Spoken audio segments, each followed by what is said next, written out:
Welcome back, my revivers. So I'm here with you today because I have this big old plant, right? Now here's the thing. This plant wobbles a lot. Like when I place it somewhere, it wobbles. You're probably thinking, I probably got to repot it. No, you don't. What happens is sometimes the soil starts to sink and it gets, I don't know how, I don't think soil evaporates, but what we're going to do is we're going to top it off with some more soil. So I have my soil mix with some perlite, and all I'm going to do is place some more soil in here, and I'm going to show you how we stop the wobbling of the plants with packing the soil, at least at the top. Now, you don't want to pack it around the roots, but at the top is fine because we want it to be stable. We don't want crooked plants in our home messing up the aesthetic, right? So you want to make sure you don't keep none on the leaves. Get that out of there, and you just pack it nice and tight. Just at the top. Don't press down too hard, but just enough to get that plant to stop wobbling. We don't want wobbly plants.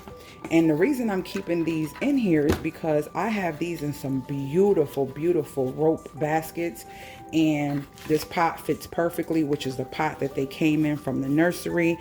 And I definitely do not want to change it or have to put these in a bigger pot because it may not fit the baskets, which I will show you. I thought I did a review on them.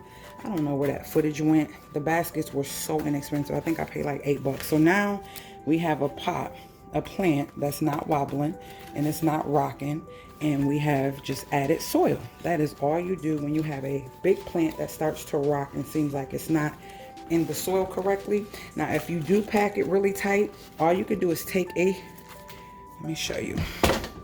You want to aerate the actual soil. So I have a skewer like so, and you just go in and give it some air. So that way when I bottom feed this, but if you don't bottom feed, you can go and just aerate it with a skewer. And now you have a plant that's not wobbly. So that is how you stop the wobbly plants and not have to repot them, because this is pretty big. So there you go. Hope you guys enjoyed this video. If you did, make sure you thumbs up the video.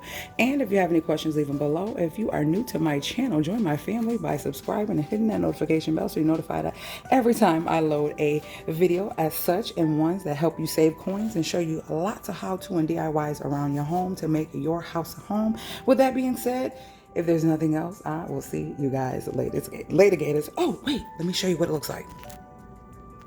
Perfect. All right, guys.